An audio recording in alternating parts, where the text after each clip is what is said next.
মাননীয় স্পিকার, আমরা হয়তো ভুলে যাচ্ছি যে আমরা এই সংসদটা কিভাবে গঠিত হয়েছে এবং জাতীয় সংসদ নির্বাচনের পাশাপাশি এখানে গণভোট অনুষ্ঠিত হয়েছিল, কিন্তু এখন সংসদের কার্যক্রম দেখলে মনে হচ্ছে যে এই ধরনের কিছুই যেন হয়নি। ফলে এটি যে কোনো জনগুরুত্বপূর্ণ ইস্যুর তুলনায় সবচেয়ে বেশি গুরুত্ব সহকারে এই সংসদে আলোচনা হওয়া উচিত, এর সুরাহা হওয়া উচিত, তারপরে আমাদের যে রেগুলার যে দৈনন্দিন কার্যক্রম সেটি হওয়া উচিত। আমরা আজকে বিধি মোতাবেকই আমাদের বিরোধী দলীয় নেতা উনি নোটিশ দিয়েছেন। আমরা আপনার প্রতি এবং এই হাউজের প্রতি আবেদন জানাচ্ছি যে আমরা প্রথমে এই যে নোটিশ আমরা দিয়েছি জনগুরুত্বপূর্ণ ইস্যুতে গণভোট এবং জুলাই সনদ বাস্তবায়ন আদেশ, সেটাতে আগে আলোচনা হোক। এটা আমাদের অনুরোধ রইল আপনার প্রতি, মাননীয় স্পিকার।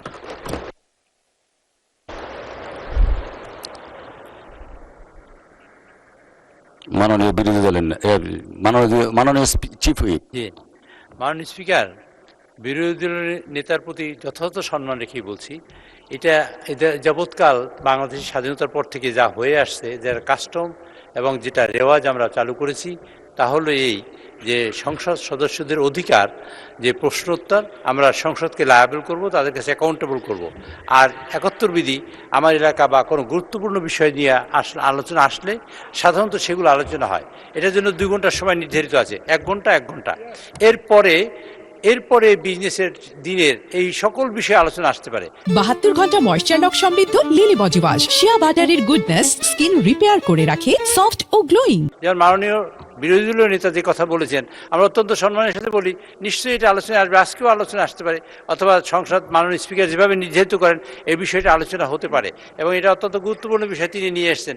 আমাদের দিক থেকে কোনো অসুবিধা নেই, কিন্তু বিষয়টা হলো এই, আমরা সকল মাননীয় সদস্যদের জানাতে চাই বা তাদের কাছে তাদের সহযোগিতা চাই এইভাবে যে এইটা আমাদের অধিকার। সকল সদস্য, বেসরকারি সদস্য হলো যে মন্ত্রী বাদে এবং হুইপ চিফ হুইপ বাদে সকল সদস্য বেসরকারি সদস্য, সরকারি বেঞ্চ হোক অথবা অপোজিশন হোক, কাজে তাদের অধিকারটা হলো 2টা জায়গায় থাকে, সেটা হলো প্রশ্নোত্তর এবং ৭১ বিধি।